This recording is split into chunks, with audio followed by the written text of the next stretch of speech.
we are. We have a simulated stream. And look, we've set up a transect tape.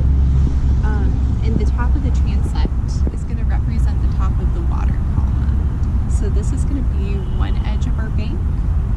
And this is the start of our wetted perimeter. And then all the way to the other side, this is going to be the end of our wetted perimeter. So you can think of this as like the bank sloping down, and I'm standing like in the middle of the stream right now when the water is up here.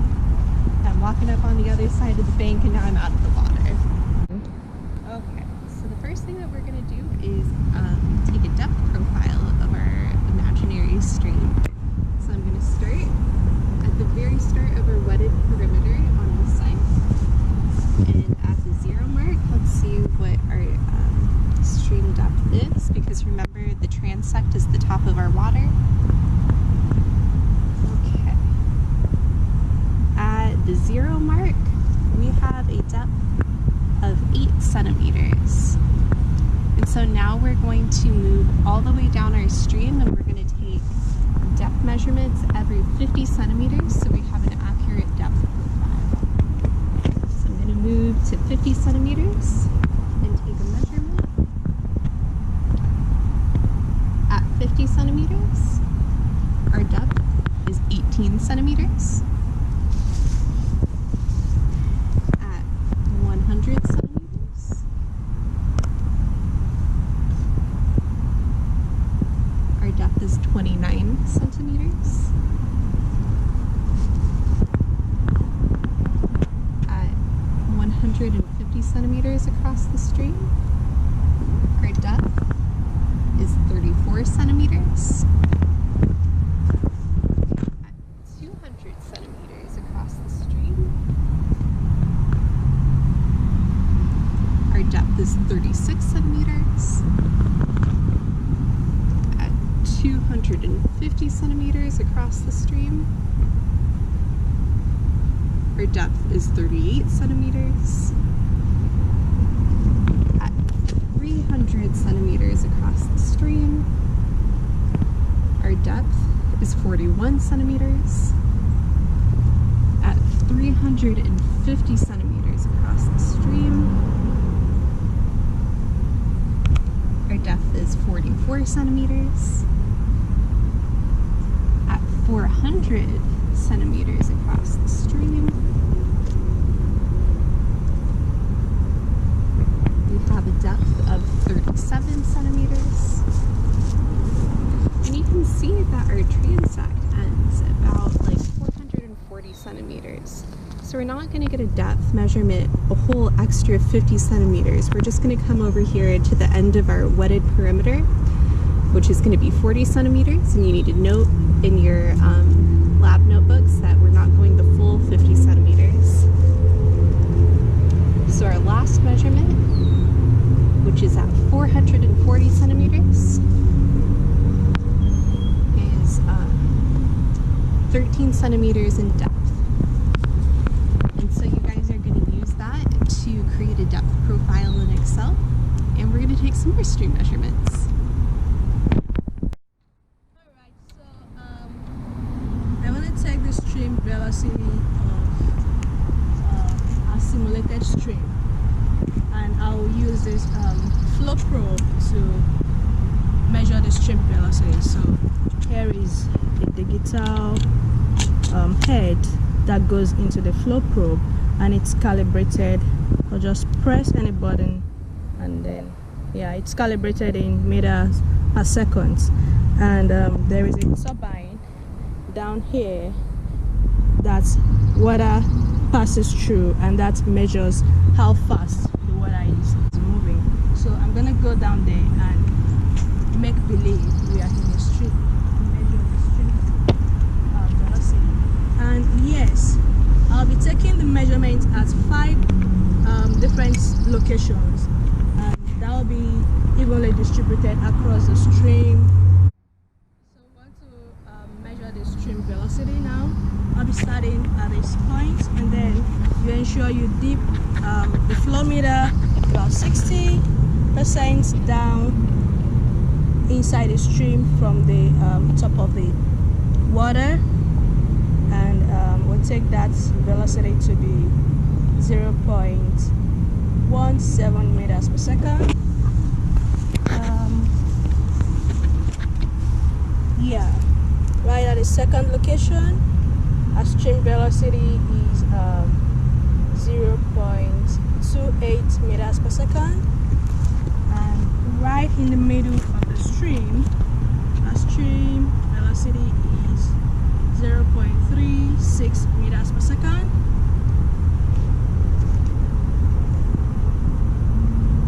Right on the fourth location, our stream velocity is 0.28 meters per second, and right beside the stream bank, our stream velocity is 0.12 meters per second.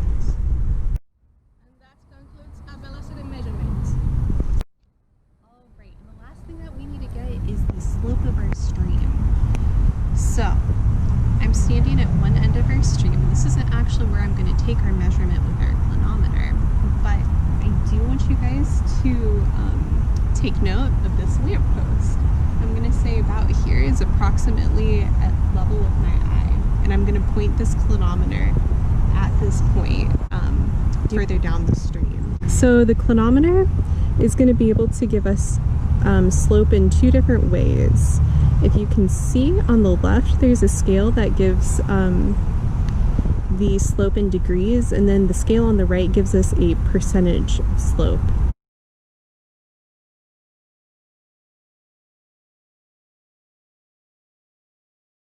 So I'm going to give us a percentage, and then we're going to convert that into feet over feet. But we're going to walk down our stream. Well, today we're getting really wet because we're walking in the middle of the street. Exactly. But I'm going to come down here, and so our lamppost is way over there. And remember that spot that I said is approximately eye level? Well, that's what I'm going to point the clinometer at to see if we can get an approximate slope. Let's see.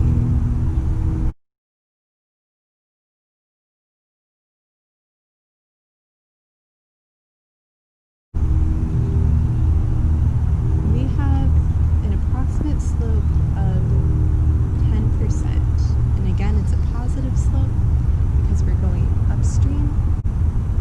And we will go back into the classroom and we're going to convert that percentage into feet over feet.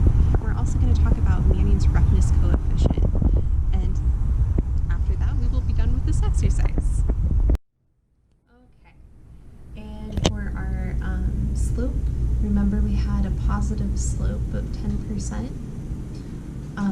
Well, for your Manning's equation, you need to have that in feet over feet, which those units cancel each other out. But we took that value in a percentage, so we needed to divide that by 100.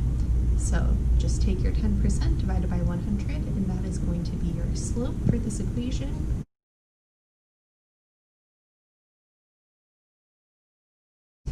And you also need to have a Manning's roughness coefficient, which we are going to calculate with you. So there are several different categories we have to look at, and we're going to score them. For the first one is the primary bed material. We have options for earth, rock, fine gravel, coarse gravel, cobble, and boulder.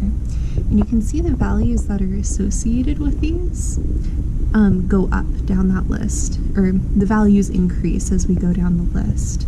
And that's because things like boulders are going to have a much greater effect on water than something just like a flat rock or fine gravel. So, for the purposes of our imaginary stream, we are going to say that our primary bed material was rock. And then our next category is variation in cross-sectional shape causing turbulence. Change occurs gradually. Occasional changes from large to small or side to side. Frequent changes in bottom shape or flow path. So out of all of those, our stream was pretty even all throughout. So we're going to choose this first category. Change occurs gradually, and that has a value of 0. Our third category is vegetation, including close banks.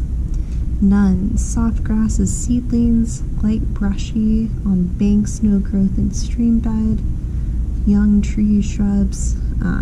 I think for ours, we're just going to do the soft grasses and seedlings because we didn't have much vegetation on the sides of our stream. The next category is smoothness of banks. We have smooth, minor roughness due to erosion or scour, or moderate slumping banks, or severe. Our banks were pretty smooth, so we're going to use the first category. And then the last category is effects of obstruction, debris, roots, major boulders. So for our stream, we didn't have any of those things. We didn't have any debris or roots or major boulders. So we're going to say that's negligible. But if you go down the list, we have categories that have more debris in them that would cause more resistance to flow. So now that we have all of these filled out, or we have chosen the value for each of our categories, you go and you look at the value. So the first value is 0.025, and for the next category the value is 0. The next category is also 0, and so is this one and this one. So we really only had a value for the first category. But if you had a value for all of the other categories, you would add them all up together. So adding all of these up together, we have a total of 0.025, and then you end up multiplying that total using a meander coefficient. But for our purposes, we are just going to use the value of 1, which is what we're also going to use at Crystal Springs Creek, because we don't really have all that much meandering. It's pretty stinking straight. And so after you multiply your total by that meander coefficient, you have your Manning's roughness coefficient that you use in your equation. And you should have all of the values to be able to calculate that. And if you have any troubles, ask us. Alright, so we took 5 velocities from 5 different locations on the stream, make-believe stream, right? So I just want to remind you that you take the average of those 5 velocities and then use the value of the average for your Manning's equation and to get your stream discharge rates.